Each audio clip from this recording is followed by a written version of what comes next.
इतिहास के पन्नों में कुछ युग ऐसे होते हैं जो समय के साथ धुंधले नहीं पड़ते, बल्कि और अधिक चमकते जाते हैं। भारत के इतिहास में ऐसा ही एक युग था, गुप्त काल। एक ऐसा समय जब भारत सोने सा चमक उठा। तीसरी शताब्दी ईस्वी, उत्तर भारत की भूमि पर एक शांत लेकिन मजबूत नींव रखी गई। श्रीगुप्त, गुप्त वंश के वास्तविक संस्थापक, एक साधारण शासक लेकिन दूरदर्शी।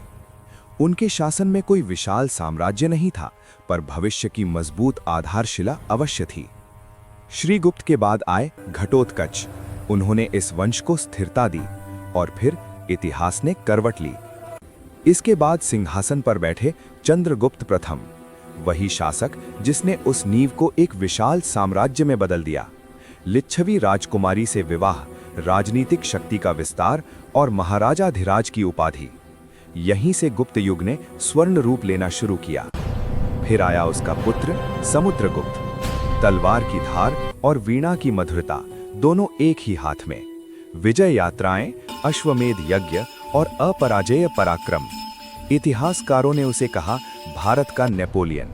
लेकिन वो केवल विजेता नहीं था, वो कवि और कला प्रेमी भी था। समुद्रगुप्त के बाद सत्ता संभाली चंद्रगुप्त द्वितीय ने। उसके शासन में सीमाएं सुरक्षित रहीं, युद्ध थमे और शांति स्थापित हुई। यही वो समय था जब सभ्यता को आगे बढ़ने का अवसर मिला। जब राज्य में शांति होती है तब ज्ञान जन्म लेता है, कला मुस्कुराती है और समाज संतुलन में आता है। यही था गुप्त काल की आत्मा। वट वृक्षों की छाया में गुरुकुल फले फूले। गुरु के मुख से ज्ञान की गंगा बहती रही। शिष्य ताड़पत्रों पर केवल अक्षर नहीं बल्कि भविष्य लिख रहे थे। आकाश की ओर देखने वाला एक तेजस्वी मन, आर्यभट्ट। उसने कहा पृथ्वी गोल है और वो अपनी धुरी पर घूमती है। शून्य और दशमलव प्रणाली ने गणित को नई दिशा दी। विज्ञान में भारत विश्व से आगे निकल गया।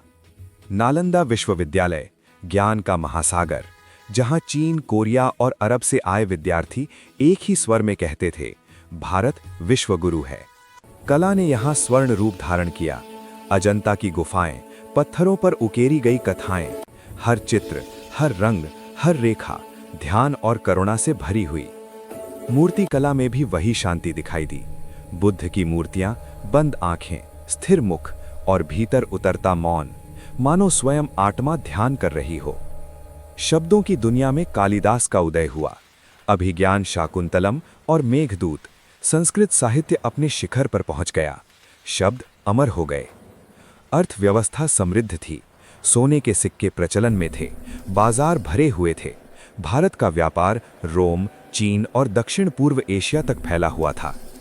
धर्म में भी संतुलन था। गुप्त शासक वैष्णव थे, लेकिन बौद्ध और जैन धर्म को समान संरक्षण मिला। सहिष्णुता ही महान सभ्यता की पहचान बनी। तो इतिहासकारों ने गुप्त काल को स्वर्ण युग क्यों कहा? क्योंकि राजनीति में स्थिरता थी, विज्ञान में क्रांति थी, कला में सौंदर्य था, साहित्य में आत्मा थी और समाज में संतुलन था।